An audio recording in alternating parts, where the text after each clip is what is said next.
Le Burundi veut-il être maître de la ville ou la cité d'Uvira ou comment? Qu'est-ce qui se passe?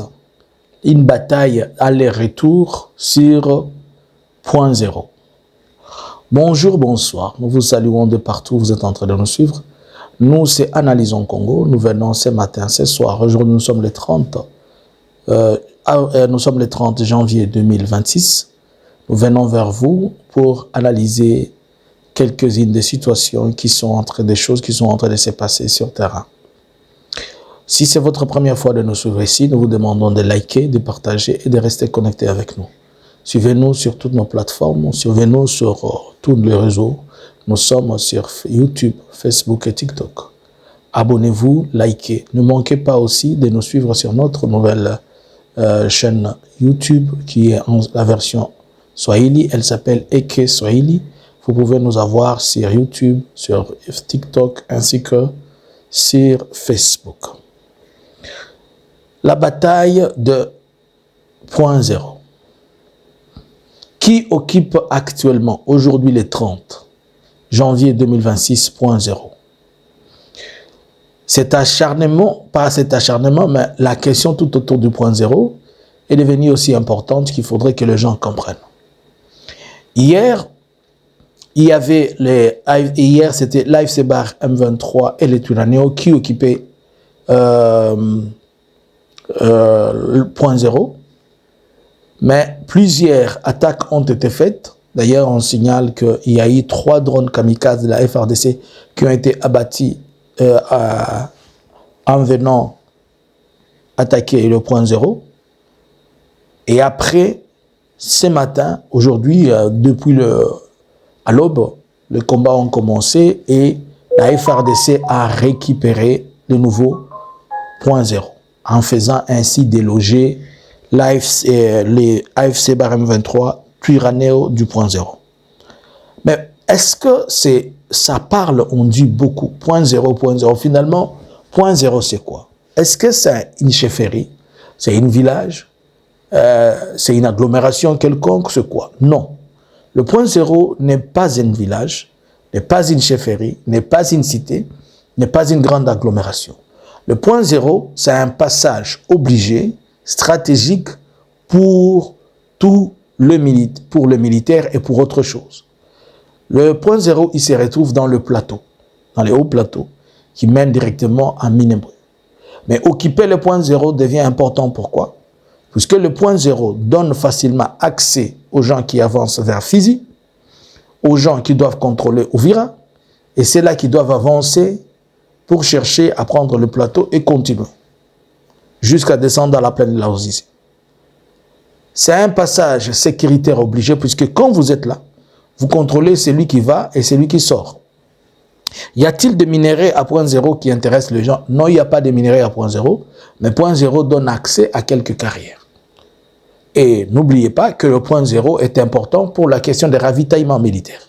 Puisque si vous occupez point zéro, vous avez la facilité de faire aller-retour avec tout ce qui est ravitaillement. Et ainsi, vous pouvez aussi empêcher que les autres puissent se ravitailler. Voilà pourquoi tout le monde a besoin de contrôler point zéro. C'est difficile de contrôler Uvira et de ne pas avoir la même mise sur point zéro. Parce que si vous laissez point zéro et que vous occupez Uvira, ceux qui sont en point zéro vont vous étouffer. Et est-ce que occuper point zéro veut dire que vous avez gagné la guerre? Non. Et vous savez que ce sont des batailles que les gens perdent. Cette perd bataille, l'autre perd bataille. Mais il y a un élément important que nous devons ne pas négliger. Dans mes analyses, je pense que c'est un élément trop important qu'il ne faut pas y négliger. Nous sommes dans l'axe du Sud Kivu. D'abord, le point zéro, c'est dans le Sud Kivu. Presque dans les territoires de Fizi, si je peux dire comme ça. Bien que ce n'est pas totalement dans les territoires de Fizi. Mais vous devez comprendre et connaître que dans cet axe-là, vous avez au niveau de Makobola, il y a la FARDC. Vous avez à Uvira, il y a la FARDC.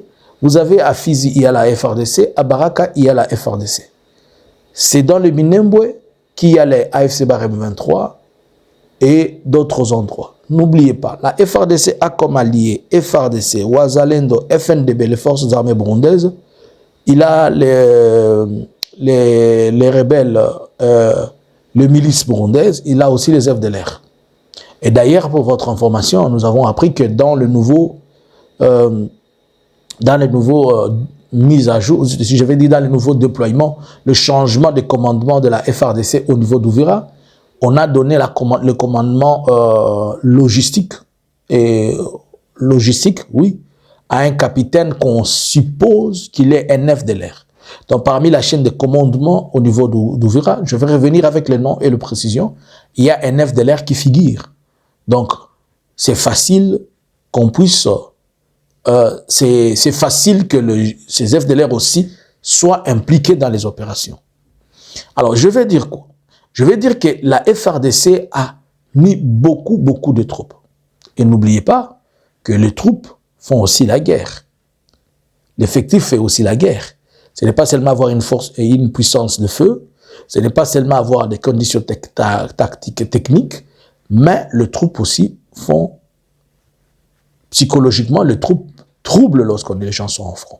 Et c'est comme ça que la FARDC, ayant misé de tous les troupes, qui l'ont mis dans ses coins. Il a utilisé à la fois le drone kamikaze et autres. Donc ces fronts-là, pour le moment, comme je vous l'ai dit encore, le point zéro est occupé par la FARDC. Mais tout peut changer à tout moment. Il faudrait que peut-être on essaye de ravitailler encore le Twirwanéo dans cet axe avec autant de troupes ou bien changer de stratégie. Par contre, je vais dire un élément important. Chaque fois que le Twirwanéo ou l'AFC fait comme s'il libère un endroit, sachez qu'il n'a pas libéré, il a contourné. Et là, j'en suis sûr que peut-être demain ou après-demain, vous allez apprendre que les stratégies ont changé. Dans l'axe Sangué, dont nous vous avons parlé hier, à Sangué, on reporte la mort de 5 personnes. Et que le bombardement est sorti du côté vers Kiliba, dans l'axe où se trouve le Burundi. Hier, deux chars de combat burundais ont été capturés par l'AFC dans cette zone des affrontements entre Runingu, Kiliba, tout ça. Alors, jusqu'à présent, nous ne savons pas encore le le bilan final de personnes qui sont blessées. Et les morts, nous savons juste que c'est 5. Vous avez remarqué que le gouvernement de Kinshasa n'en parle pas. Tangu balobaka AFC ezoboma bandeko na biso. Ngali na tuna. Bao bakufaki na sange baza pe bandeko na biso ka ba congolais to bango baza bandeko ya AFC. Et que ceux qui baza bandeko ya AFC baza ba congolais te. Pourquoi on n'en parle pas? Ceux qui zaki mutu moko akufi tala ndenge bazoboma bandeko na biso na est. Mais au bandeko ya est wana bakufi lobby bombardement ya Burundi na ba wazalendo na FARDC ndebomi batu na plein wenze na plein zand. Là on n'en parle pas, personne ne le dit. Personne ne le dit. Je pense qu'il est raisonnable et je pense que tout le monde a compris maintenant que ceux qui ont fait ces forfaits hier, ce sont les gens du gouvernement et seulement ils se taisent, ils ne veulent pas en parler puisque quand il s'agit de le sang là, on ne le touche pas. Mais paix aux âmes de ceux-là qui sont morts puisqu'il n'y a personne qui vient à leur secours jusqu'à ce moment, personne ne parle de ce qui les est arrivé. Je me suis en train de me poser une question. Donc, dans l'axe CID là, il y a 3 fronts. Nous parlons du point zéro, nous parlons de cet axe de Runingu et hier, on a signalé des affrontements vers l'ouest de Bibokoboko qui a fait au moins 3 morts. Il y a plusieurs rapports qui disent que les Wazalendo sont en train de tuer les gens, même pour les Tchapati. Les Tchapati, c'est comme un pain roulé là. Comme vous voyez les pains roulés, le quoi, le mikate. Les Wazalendo sont en train de tuer les gens pour le mikate puisqu'ils ont faim, puisqu'ils ont ceci et cela. Il faudrait que le gouvernement qui les a engagés, qui les a mis là-bas, qu'il essaie de réfléchir autrement car les Wazalendo n'ont pas de ravitaillement, n'ont pas de quoi manger. Avec ces armes, ils deviennent de plus en plus mordants. De l'autre côté, j'ai suivi une information qui a été certifiée que une petite fille c'est dans le Olomami, une petite fille a été prise de force par un FARDC. Une petite fille de 6 ans, un FARDC. Ça s'est passé le 29. Non, le 27. Je vais revenir avec le nom de ce major qui a fait ça, cet acte-là. D'abord, il y a un major qui a été frappé de la folie, un autre officier qui a pris des forces, il a violenté une petite fillette là. Et je vais vous amener les noms et le détail par rapport à ça. Donc le désordre de la FARDC continue toujours. Je reviens maintenant à ma question que sont en train de poser. Le Burundi va-t-il être totalement maître d'Uvira? Ou bien Félix va-t-il être obligé de céder le Burundi? De céder Uvira au Burundi? Comment ça? Le ministère des Affaires étrangères du Burundi a réuni hier, autour de son bureau, les délégués et les ambassadeurs pour faire un survol de questions sécuritaires. Et une question lui a été posée. Quand est-ce qu'il y aura la réouverture de la frontière d'Uvira? Sa réponse m'a glacé et sa réponse m'a choqué. Il dit que la situation sécuritaire, elle pourra se rouvrir lorsque la situation sécuritaire sera totalement maîtrisée, puisque pour le moment, elle n'est pas encore maîtrisée. Ça, c'est un. Segundo, ils disent que pour eux, l'AFC Barème 23 n'a jamais quitté Uvira. Mais toute la question qu'on se pose, alors que nous voyons, les images sont claires. Il y a des militaires FARDC, il y a aussi les Wazalendo qui sont là. Mais quand vous dites que l'AFC Barème 23 n'a jamais quitté Uvira, s'agit-il du même Uvira que nous connaissons ou bien de notre Uvira? Bon, vous devez aussi savoir que les frontières qui lient le Burundi à la RDC n'est pas seulement celui de Gatumba. Il faut aussi compter le long des routes, les frontières de Kiliba. Il faut aussi compter d'autres endroits, les frontières telles que dans le lac Kivu, le lac Tanganyika. Mais c'est le tronçon du lac Tanganyika, tout fusil là, c'est eux qui contrôlent. Pourquoi donc ils disent ça? Je comprends que c'est lui-même le Burundi qui avait dit qu'il devait ouvrir la frontière. Ils en avaient parlé avec le gouverneur Pouroussi. Mais après, le Burundi change. J'ai été habitué ces derniers temps au discours des allers-retours du ministre des Affaires étrangères burundais. Un jour, il a fait un tweet